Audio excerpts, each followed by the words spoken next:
Hello friends, good evening. সবাইকে প্রথমে জানাই শুভ সপ্তমীর শুভেচ্ছা।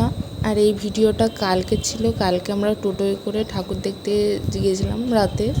তো এ দেখো, আমরা প্রথম প্যান্ডেলটায় চলে এসেছিলাম একদম কৃষ্ণগঞ্জে, যেটা একটা পার্কের ওপর হয়েছিল। ওটা মনে হয় শ্রীলঙ্কার একটা কি পার্ক, আমার ঠিক নামটা মনে নেই।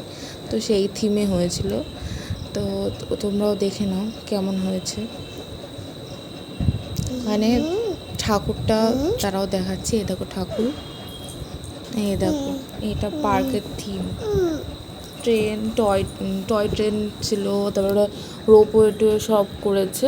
এটা শ্রীলঙ্কার একটা কি পার্কের থিমে হয়েছে, আমি ঠিক নামটা মনে নেই। তারপরে গিয়েছিলাম মাঝদিয়া গ্রাম বারোয়ারিতে, যেটার থিম ছিল সহজ পাঠ।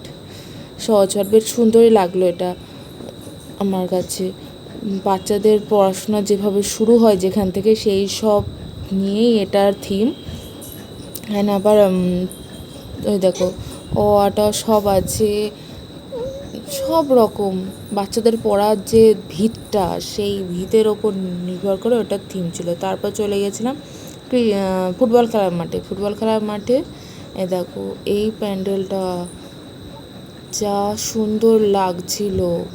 এটা থিমটার নাম অবশ্য আমি জানি না, তোমরা যদি কেউ জেনে থাকো কমেন্ট করো, আমি অতটা জানি না।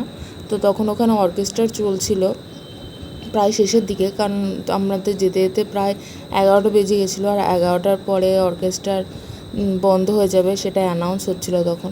তো চলো ভেতরে যাওয়া যাক। এ দেখো ঠাকুরটার ভেতরটা অসাধারণ লাগছিল, খুব সুন্দর লাগছিল। তো তারপরে বাইরে তো মেলা টাইপের হয়, যারা যায় ওখানে জানো তো, অনেকটা বড় মেলা হয়। তারপরে আমি চলে গিয়েছিলাম রবীন্দ্রসঙ্গে।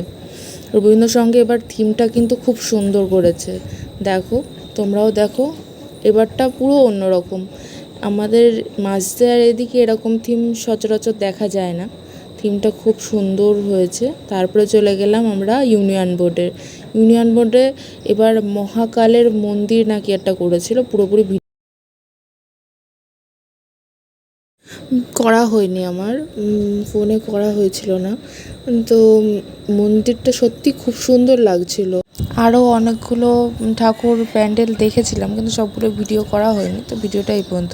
এই থিমগুলো ভালোভাবে দেখতে গেলে আমার লাইভগুলো দেখে নাও।